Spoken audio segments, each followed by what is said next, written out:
नरेश मीणा के अनशन को अब 9 दिन हो चुके हैं। नरेश मीणा अस्पताल में भर्ती है। एसएमएस अस्पताल के आईसीयू में एडमिट होने के बाद में तमाम विपक्षी दल के नेता उनसे मिलने पहुंच रहे हैं। इसी दौर में जो है, अब राष्ट्रीय लोकतांत्रिक पार्टी के सुप्रीमो हनुमान बेनीवाल भी एसएमएस अस्पताल नरेश मीणा से मिलने पहुंचे। यहाँ पर उन्होंने नरेश मीणा को अब साथ देने का आश्वासन दिया है। हालांकि धरने पर बैठने से पहले नरेश मीणा ने फोन पर हनुमान बेनीवाल से बात कर समर्थन की मांग की थी। हनुमान बेनीवाल ने मिलने के बाद में मीडिया से मुखातिब होते हुए कहा कि हम पहले से साथ थे, लेकिन अब हम कोशिश करेंगे कि पीड़ित परिवार को 1-1 करोड़ रुपए का मुआवजा मिले। इससे पहले नरेश मीणा 50-50 लाख रुपए की मुआवजे की मांग पहले से कर रहे थे, लेकिन अब हनुमान बेनीवाल ने आह्वान किया है कि वे धरने में शामिल होंगे और उनकी आवाज़ को और बुलंद करेंगे। उन्होंने कहा कि पिछले दिनों व्यस्तता के चलते वे नरेश मीणा से नहीं मिल पाए। हालांकि फ़ोन पर उनको समर्थन की बात की थी, लेकिन अब हमारी पूरी टीम नरेश मीणा के साथ में है। नरेश मीणा का आधा स्वास्थ्य तो ऐसे ठीक हो गया जब मैं पास में आकर खड़ा हुआ।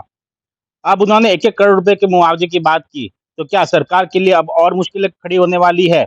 दरअसल नरेश मीणा ने सरकार पर आरोप लगाया था कि उन्होंने मुआवजे के तौर पर पीड़ित परिवार को सिर्फ बकरी दे दी।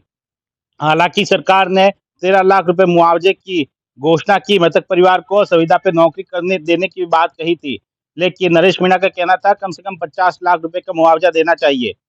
अब हनुमान बेनीवाल जब नरेश मीणा से मिलने पहुंचे, तो उन्होंने बाहर आकर मीडिया से मुखातिब होते हुए कहा है कि वे 1-1 करोड़ रुपए के मुआवजे की मांग सरकार से करेंगे और एक बड़ा धरना भी जो है, अब बड़ा आंदोलन भी इसको लेकर करेंगे। नरेश मीणा जो मांग कर रहे हैं, वह गलत नहीं है।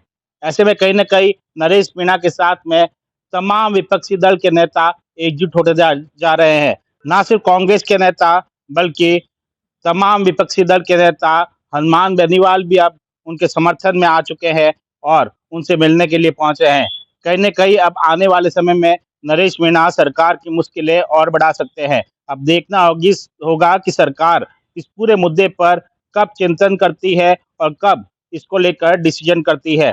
क्या सरकार जल्दी झुक जाती है और नरेश मीणा की मांगों को पूरा कर लेती है, या हनुमान बेनीवाल इस धरने में शामिल होकर मुआवजे की मांग को और बढ़ा देते हैं और 1-1 करोड़ रुपए की मांग की जाती है।